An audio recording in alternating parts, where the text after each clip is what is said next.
कहानी छोटा तारा और जादुई जंगल। बहुत समय पहले की बात है। एक छोटे से गांव में आरव नाम का एक प्यारा और जिज्ञासु बच्चा रहता था। आरव को आसमान में चमकते तारों को देखना बहुत पसंद था। हर रात वो अपनी दादी के साथ छत पर बैठकर तारों को देखता और उनसे सवाल करता। दादी, ये तारे इतने चमकते क्यों हैं?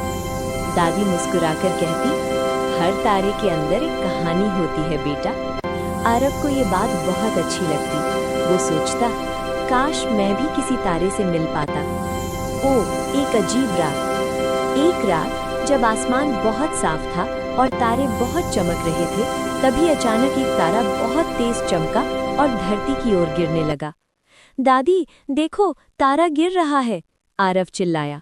दादी बोली, जल्दी जाओ, चलो जंगल में चलते हैं। वाह, कितना सुंदर है, लेकिन थोड़ा डर भी लग रहा है। लोग कहते थे कि वो जंगल जादुई है और वहाँ अजीब अजीब चीजें होती हैं, लेकिन आरव को डर नहीं लगा। वो धीरे धीरे जंगल के अंदर बढ़ता गया। अचानक उसे एक हल्की चमक दिखाई दी। शायद वही तारा है, उसने सोचा। वो दौड़कर उस जगह पहुंचा। वहां एक छोटा सा चमकता हुआ बच्चा बैठा था। तुम कौन हो? आरव ने पूछा। वो बच्चा मुस्कुराया और बोला, मैं तारा हूँ, आसमान से गिरा हुआ तारा। सच में तुम तारा हो? आरव की आंखें चमक उठीं। हाँ, लेकिन अब मैं कमजोर हो गया हूँ। मुझे वापस आसमान में जाने के लिए जादुई ऊर्जा चाहिए, तारा बोला। मैजिक मिशन, मैं तुम्हारी मदद करूंगा, आरव ने तुरंत कहा। तारा बोला, इसके लिए हमें 3 जादुई चीजें ढूंढनी होंगी, साहस का फूल, सच्चाई का झरना, दया का पत्थर। चलो शुरू करते हैं, आरव ने उत्साह से कहा। पहला मिशन, साहस का फूल। दोनों जंगल के अंदर और आगे बढ़े। कुछ देर बाद वे एक डरावनी जगह पर पहुंचे। चारों तरफ अंधेरा था और अजीब आवाजें आ रही थीं। मुझे डर लग रहा है, आरव बोला। तारा बोला, यही जगह है जहां साहस का फूल मिलेगा, लेकिन इसे पाने के लिए तुम्हें डर का सामना करना होगा। अचानक सामने एक बड़ा सा शेर आ गया, लायन। आरव डर गया, लेकिन उसने हिम्मत जुटाई और धीरे से बोला, मुझे फूल चाहिए, मैं डर कर पीछे नहीं हटूंगा। शेर मुस्कुराया और धीरे धीरे गायब हो गया। जहां शेर खड़ा था, वहां एक सुंदर चमकता हुआ फूल उगाया। तुमने डर पर जीत हासिल की, यही असली साहस है, तारा बोला। आरव ने फूल उठा लिया। दूसरा मिशन, सच्चाई का झरना। अब वे आगे बढ़े और एक साफ बहते हुए झरने के पास पहुंचे, लेकिन वहां एक बूढ़ा आदमी बैठा था। अगर तुम्हें इस झरने का पानी चाहिए तो पहले एक सवाल का सच-सच जवाब देना होगा, बूढ़े ने कहा। उसने आरव से पूछा, क्या तुमने कभी झूठ बोला है? आरव थोड़ी देर चुप रहा, फिर बोला, हाँ, मैंने एक बार अपनी माँ से झूठ बोला था।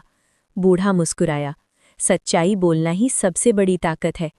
झरने का पानी चमकने लगा और तारा बोला, ये है सच्चाई का झरना। आरव ने पानी एक छोटी बोतल में भर लिया। तीसरा मिशन, दया का पत्थर। अब आखिरी चीज बची थी। दोनों चलते चलते एक जगह पहुंचे जहां एक छोटा सा घायल पक्षी पड़ा था।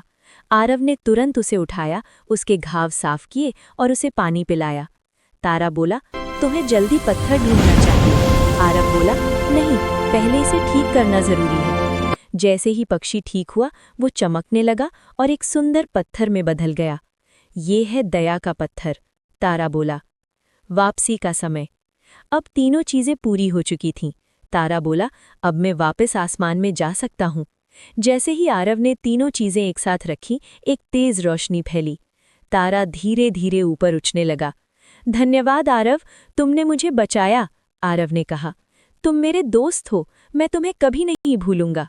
तारा बोला, जब भी तुम आसमान देखोगे, मैं तुम्हें चमकता हुआ दिखाई दूंगा।